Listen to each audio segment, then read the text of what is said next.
A lot of people want to be writers, and one of the bits of advice that I frequently give people is, you know, don't quit your day job, because I certainly didn't have to. For when I wrote The Notebook, I was working full-time as a pharmaceutical rep. We don't get too many first novels from pharmaceutical salesmen, although maybe now many will be inspired to try it. And we realized right from the beginning that this book had enormous potential. Sparks' manuscript for The Notebook caught the attention of an editor at Warner Books.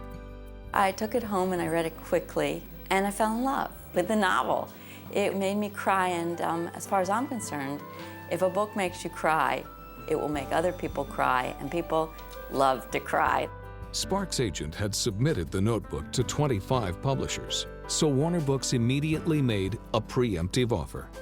My agent, she calls me, and she says, well, Warner Books would like to offer you $1 million. What do you think? I'm like, oh, yeah, I think that's great, you know. I mean, I'm earning $30,000 as a rep, you know, like, this is unbelievable. Yeah, I was just so excited. And of course, then when we met Nick Sparks, we realized that Central Casting had sent us the perfect author. Fresh scrubbed, down to earth, terrific guy, great family man, Notre Dame graduate, track star, just about everything you could want in an author, and of course a great salesman. The book was charmed, and in-house people started to read it, and it was contagious. And it became clear that even though this was a first novel, we were going to make it. It became a total act of love in-house. So we went through an agonizing period of about 3 or 4 weeks when the book came out, where we're waiting, hoping that the book is going to make the bestseller list. And we were standing literally by the fax machine where the New York Times list comes in early to us every week. You know, we hear the little buzz on the fax machine, the list comes rolling out, someone reaches out, looks at it, and says, "It's on!" And I remember there was screaming in the hall. Hey, how are you? I'm so glad you came in. The Notebook was a word-of-mouth success, a book that someone closes and their first instinct is to tell someone else to read it.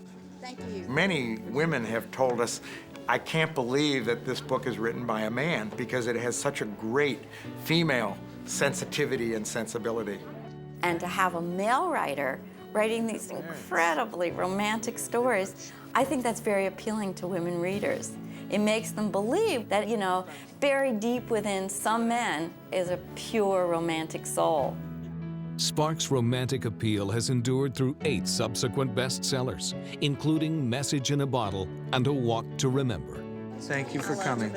Thank you so much. If you ask 10 people why they like my books, you'll get 10 very varied answers. I hope you enjoy this one. You know, certainly one of them might be, you know, love is such a universal feeling, and people like to read about it because it's like reading about what they're going through. I have read all your books. I'm excited to read this one. When he goes out to do a tour, people line up for hours just for a chance to get an autograph and to shake his hand. Hi, how are you?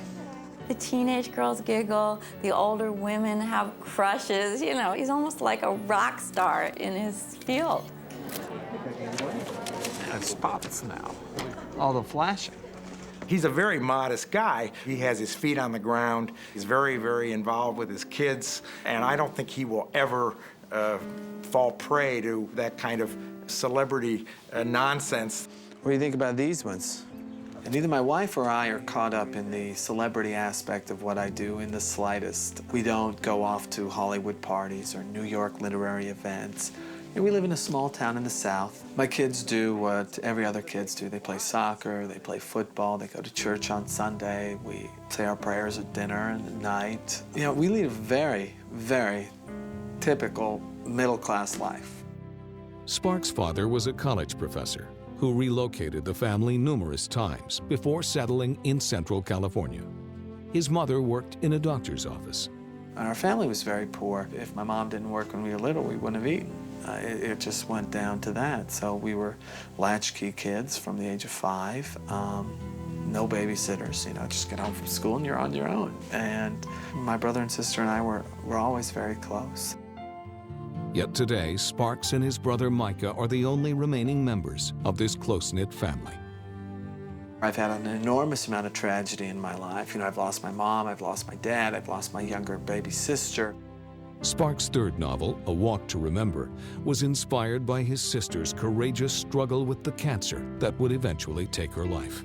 I don't know anyone his age who's experienced as much personal tragedy in their lives. He has, and yet he's one of the most upbeat people. I mean, it's extraordinary. You take care of the downside and the upside will take care of itself. You know, that's such an important thing. That is a reason why I didn't quit my job to write a book.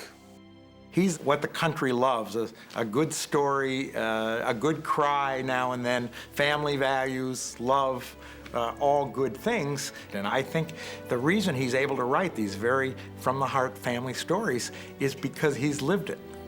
I am no one special, just a common man with common thoughts. I've led a common life. There are no monuments dedicated to me, and my name will soon be forgotten. But in one respect, I've succeeded as gloriously as anyone who ever lived. I've loved another with all my heart. With all my heart and soul. And to me, this has always been enough.